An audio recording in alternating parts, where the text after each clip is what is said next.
अगर आप कभी भी हवाई सफर कर चुके हैं तो मुमकिन है कि आपने विंडो से बाहर झांककर पहाड़, शहर या दूसरी फ्लाइट्स को उड़ते देखा होगा। लेकिन एक ऐसी फ्लाइट भी है जो 10 घंटे तक सिर्फ समंदर के ऊपर ही उड़ती है, यानी सिर्फ समंदर के इंतहाई सुनसान और खामोश मंजर के अलावा कुछ नहीं दिखता। दुनिया में सिर्फ चंद ऐसे फ्लाइट रूट्स हैं, इनमें सबसे ज्यादा खौफनाक और अकेला रूट है साउथ पैसिफिक ओशन का। यहीं पर मौजूद है दुनिया का सबसे अकेला और रिमोट हिस्सा जिसे पॉइंट नीमो कहते हैं।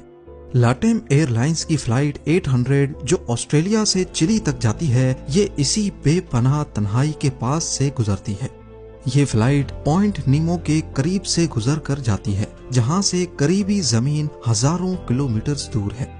पॉइंट नीमो इस कदर दूर है कि हवाई जहाजों को हिदायत दी जाती है कि वो इस मकाम से कम 400 मील दूर रहें, वरना किसी इमरजेंसी की सूरत में सिग्नल भेजना या रेस्क्यू पाना नामुमकिन हो सकता है। पॉइंट नीमो का दूसरा नाम है ओशियानिक पॉइंट ऑफ इनअसेसिबिलिटी, जो जमीन से 2688 किलोमीटर हर तरफ से दूर है। अगर कोई प्लेन इस जगह के बिल्कुल ऊपर से गुजरे और किसी आफत का शिकार हो जाए तो उसका इमरजेंसी सिग्नल भी किसी रडार को रिसीव नहीं होगा। ना कोई ग्राउंड स्टेशन, ना कोई रेस्क्यू टीम और ना ही कोई लैंड मास इतना करीब होगा कि मदद मिल सके। इसीलिए लैटाम एयरलाइंस फ्लाइट 800 को ये रूट चूज करते वक्त 400 मील्स का बफर रखना पड़ता है। और अगर कोई इशू हो जाए तो सबसे करीब जमीन एंटार्क्टिका होती है और सबसे करीबी इंसान इंटरनेशनल स्पेस स्टेशन में मौजूद एस्ट्रोनॉट्स।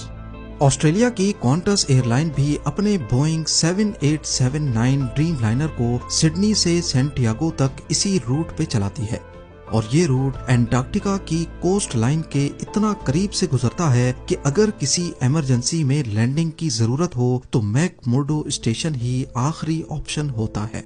लेकिन ये स्टेशन भी परमानेंटली इनहैबिटेड नहीं है। सर्दी के मौसम में यहाँ सिर्फ 200 लोगों का छोटा सा मेडिकल यूनिट होता है।